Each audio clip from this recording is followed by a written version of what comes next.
Hello guys and welcome back to the Adrian Keita Journalist YouTube channel. Today I'll be posting my interview with Danny Rose from Mansfield Town. Thoroughly enjoyed interviewing my favourite Stags player. It was a pleasure, a true gentleman, and I'm so happy to have interviewed him. The full interview was conducted on the Winning Mentality YouTube channel. The video is already up. I shall post it down below in the description, and hopefully you enjoy this video, and I shall see you soon. So, Mr. Keita, I think you got some questions from the Mansfield for Danny. So, do we start off easy or do we start off difficult? No, we'll start off easy. So, I've got a few questions for you, Danny. Ross asks, who is the best player you have ever played with? I could name a couple, to be fair. Obviously, John Stones. His CV speaks for himself. Manchester City, centre half England. So I would have to put him up there, and he was unbelievable. Jordan Clark as well, done very well. Ben Whiteman, one I've got to throw out as well, who came to Mansfield on loan. I'm sure you two are very aware. He's done very well for himself, and I wouldn't be surprised if he got a move to the Championship. And one more I'd say was Danny Mayer. I'm still very close with Danny Mayer. He's done very well. He's played Championship. He's come down a couple of levels, but I've said to him many a time, why is he in League Two? Because he takes a mickey sometimes out players in League Two, and he's done it to us over the past few seasons. So I'd probably name them for you. Mark Nicholson asks, do you see your future being with Mansfield Town? I can't see why not. I'm absolutely loving it, to be honest with you. It's close to home. I'm playing as much as I'd like. The lads are good. The manager's good. I can't see why not. Not at all. Ian Hibbert asks, things obviously didn't work out under John Dempster. Do you think the inexperience showed? It was a tough job, regardless of who was in charge. Obviously, he took over from what was a hangover from last season. I think that showed in the first few performances. I think some of the lads have said it before in interviews. We didn't get off to the best of starts. Pre-season probably wasn't as good as we have hoped for. And it was kind of a snowball effect that just went on and on throughout the season. And ultimately, John Dempster did lose his job, but we've got to take responsibility as players because we didn't perform the way, and you lot should know that we didn't perform at the levels that we could from last season. So the chairman took that decision, and I feel like performances have improved under the new gaffer, but with what's going on now, there's nothing you can do about it. Just bouncing off John Dempster, do you think you were tested enough in pre-season, or do you think it was a bit of a underperforming pre-season? It was a all right pre-season. It wasn't the toughest pre-season I've had. Pre-seasons before under other managers, I've had very tough pre-season, but this one wasn't as tough. I think the lads knew that as well. And I think it showed, to be honest with you, in games at the start of the season. We was going. I remember one game was 2-0 against Leighton Orient second half. We conceded 3, which wasn't ideal. I think that showed, to be honest with you. So I think pre-season was the start of something that was always like going downhill kind of thing. But it was a very good guy. I can't speak highly of Demps. I enjoyed my football under him. I feel like I did well under Demps, and I can't speak highly enough of him. He was a very good guy, but these things happen in football. If you're not really up to the level that the chairman expects, then that's what happens. 100%. Martin Yates asks, do you feel you have been getting good service to suit your style with the amount of missed chances that you've had and the others have had? So the service that you've been given by obviously the balls and your playing style, obviously flicking headers on to players like Nicky. Do you think you've been given enough service? I would say so, yeah. I think me and Nicky have got a good goal return this season. Obviously Nicky's first season as well. He's got 14 or 15, I think he's done very well this season, and it's really good to play with him. And I think also Andy Cook as well, who's gone out on loan to Tranmere. I think all the strikers have chipped in this season, which has been good. So I can't really grumble about the service, no. I think we've been getting good service. I think we have been missing a few chances, but if you're scoring every chance, then you're not really going to be in this division, are you? So we're going to miss chances. That's the bottom line. But I feel like we've took enough chances this season, but it's ultimately it's not been good enough at all. And I'm sure you're aware of that. Craig Foster asks, after your horrific head injury away at Newport, is that always on your mind every time you go up for a header? It was. I think it was 2 months I was out for. I remember the first game back against Exeter, I was on the bench, and I'll be honest, I didn't really want to come on, and I didn't come on, thankfully. I for the first few months, I didn't want to go for headers. I don't know if that's shot. I don't know if anyone noticed it, but the ordeal I had to go through, the broken jaw was awful. The diet, there was just lack of food, lack of energy for 2 months. It was sore. It was everything. It was. I wouldn't wish it on anybody. It was horrific. But now I feel brilliant. The jaw feels fine. I feel like I'm going up for headers, winning more headers. But at the start, I was very, very shook up by it. Yeah. Joe Freeman asks, where do you see the Stags going under the current manager, and if he has the backing of the previous 3 in charge?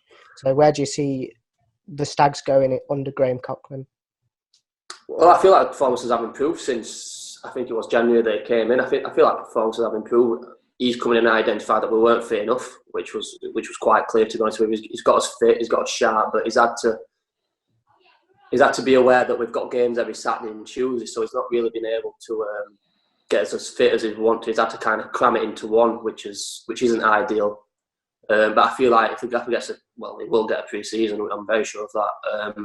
When he gets his pre-season, it's going to be very tough, which I'm not looking forward to, I'll be honest, because it's going to be a very hard pre-season. He's big on running stats.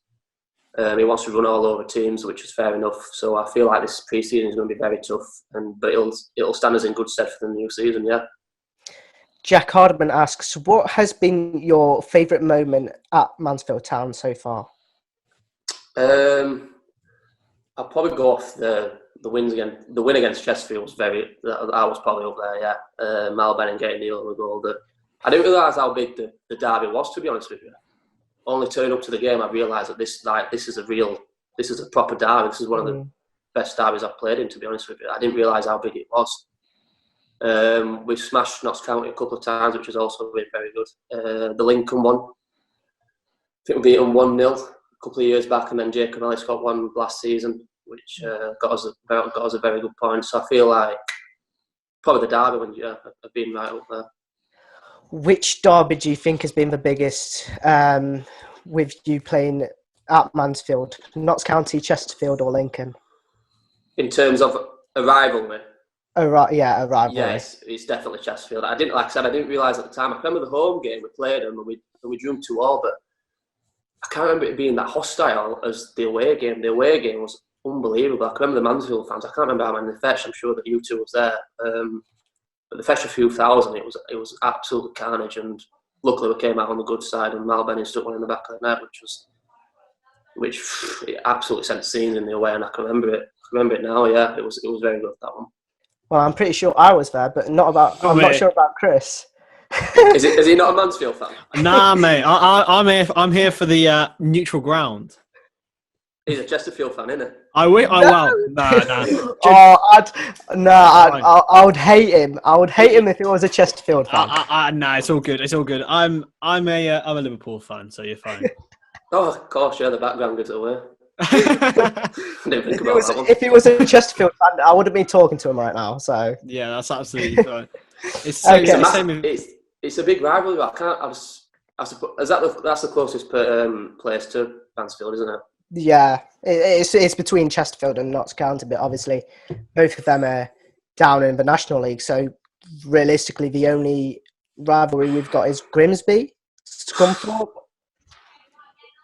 It was yeah, exactly. It was very disappointing to see Notts County and Chesterfield go down just because of the games. To be honest, I remember how good they were, and we always seem to come out on the good side against them. I can't really remember a time where we got beat by them. In the last 4 years while I've been here, can't remember a time where we've come out on the losing end. I can remember the one at Lincoln against, I think that was Flitcroft's first game, the Lincoln one. I think Wally Palmer took one in back in, didn't it? Was that 1-0? I can remember that one. I think that was 1-0. Yeah, I think that one hurt us. But apart from that, they've been very enjoyable, and I would like to see them come back up into League Two. To be honest with you, I'm sure that you two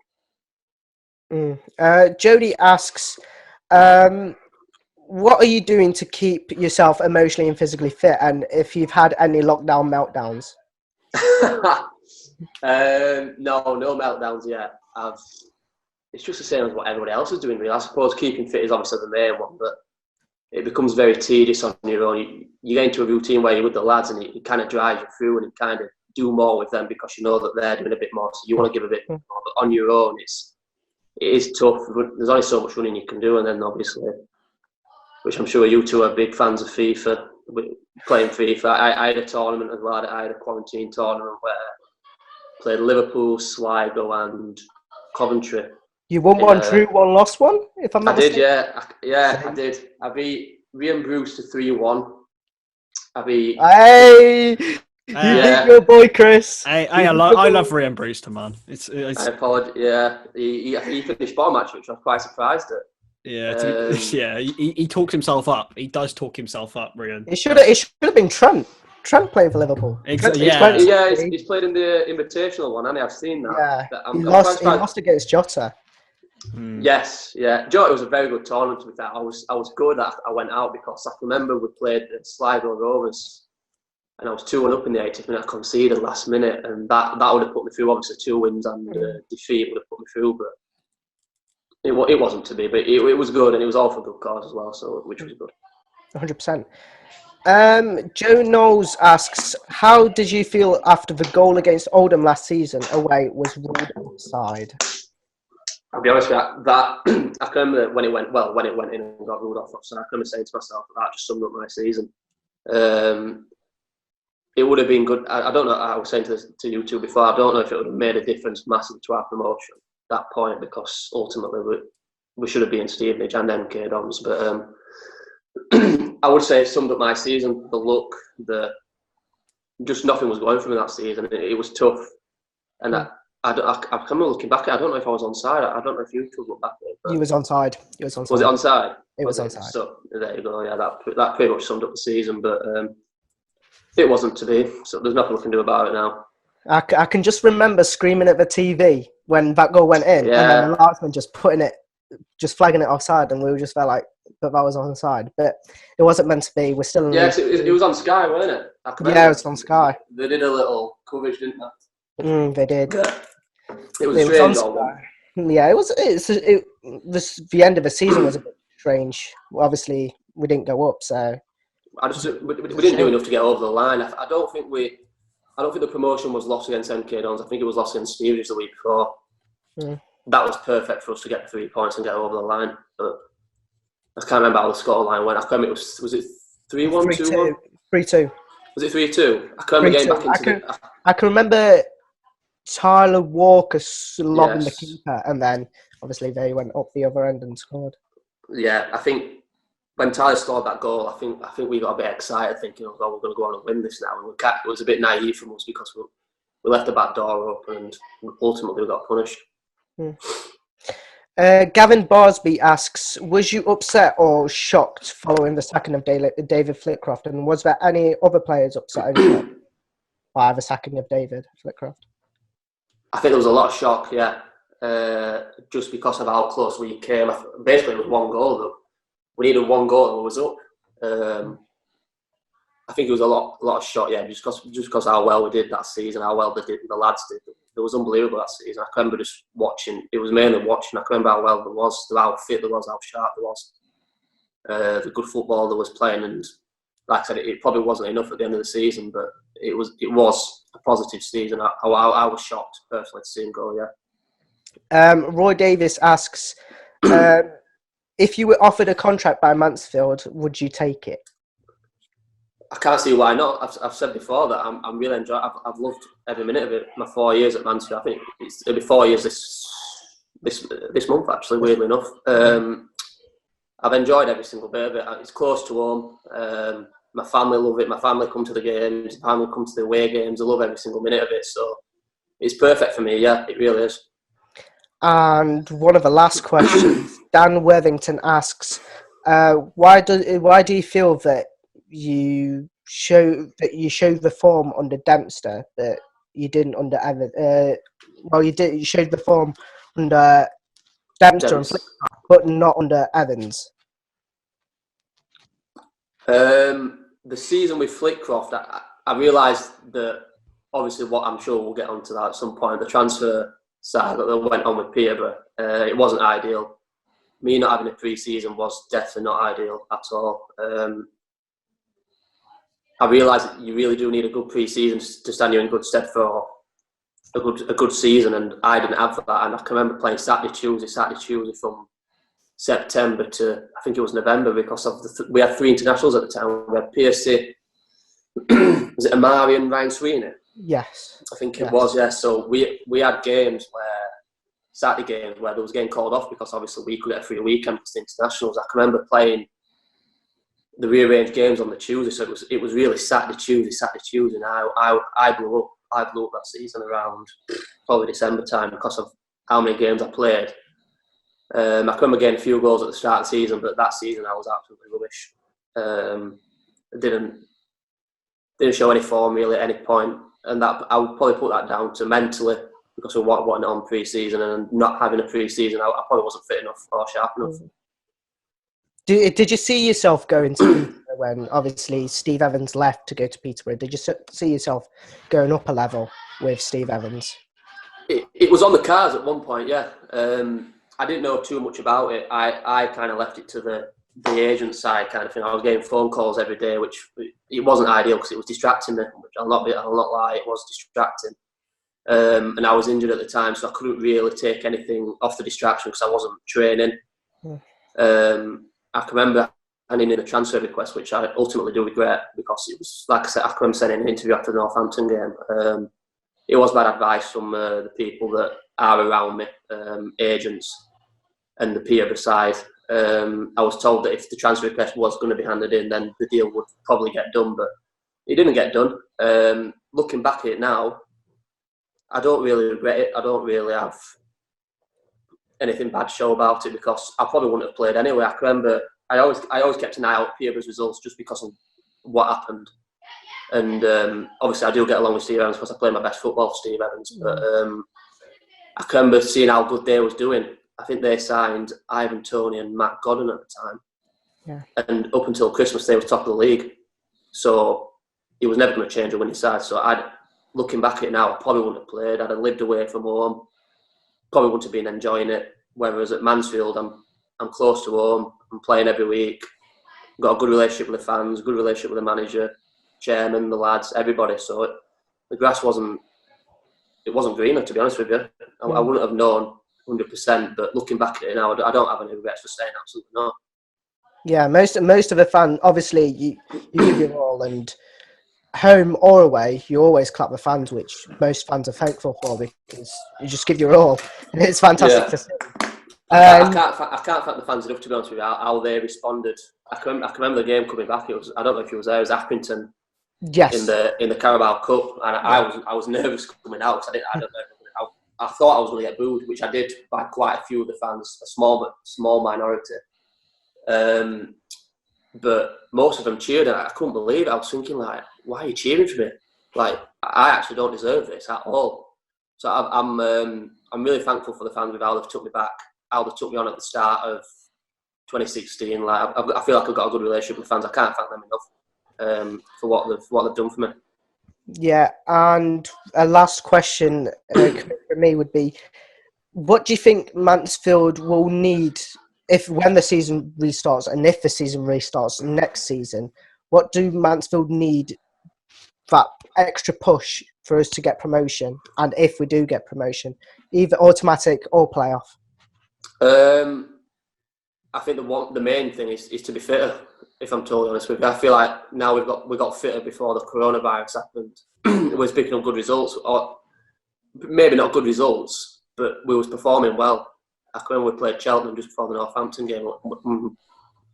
We did really well against them, and their side that's up there. I feel like we missed out this season. Well, I will say last season because I don't think it's going to get restarted. But we missed out last season because there's teams up there at the minute. I look at Crewe, I look at Cheltenham. No disrespect to them, but I don't think they're better than us. And I'm sure you'll agree. Like, I don't think their squad's better than our squad. But I suppose football's never won on paper, but I feel like we missed out this season. We missed a really good chance to be up there in the top three. I can see one team who was up there, and I feel like they are a very good side, which would be Plymouth. But even then, when we went to their ground, we should have been 2-3 up in the first 20 minutes. We missed chances. So we did well against them as well. But results haven't shown our performances, which is fair enough. That happens sometimes in football. But I feel like next season, if we come fitter at the start and we're not playing catch-up with the other teams, I feel like we'll be definitely up there. It's a cliche to say, we've been saying it for the past 4 seasons, but I do really feel that we will be up there because the squad's good. The squad's good. It's been good for the past 4 seasons, but we've got to kick on now. We've got to really kick on because we're running out of seasons, to be honest with you. Yeah. So we have got to really kick on, and hopefully the next season will be our season. Yeah, that's my segment done, Chris. I think that is a very, very good way to finish it. Thank you very much, Danny, for joining us on Winning Mentality. It's been a real pleasure for all of us to get an insight into your career and how you view things. It's been a real pleasure. I'm sure Adrian will smash you at FIFA next week if he. Yeah, we'll sort that one out. We'll have a 1v1. Oh, look at him! He's preparing now. He'll be on FIFA all week. We'll have a 1v1. I'll get your gamer tag after. Do you know what? I'm rubbish. Ever since I played that tournament, I'm absolutely rubbish. So I think you'll be very good at it. Absolutely. Thank you very much for watching. Drop us a subscribe. We appreciate every single one of you. It's free, and to become part of our family and help us grow, that is a magnificent thing for us. And yeah, it enables us to do more things like this, which is really, really good fun. And yeah, we will see you in the next episode. Thank you very much. Bye-bye.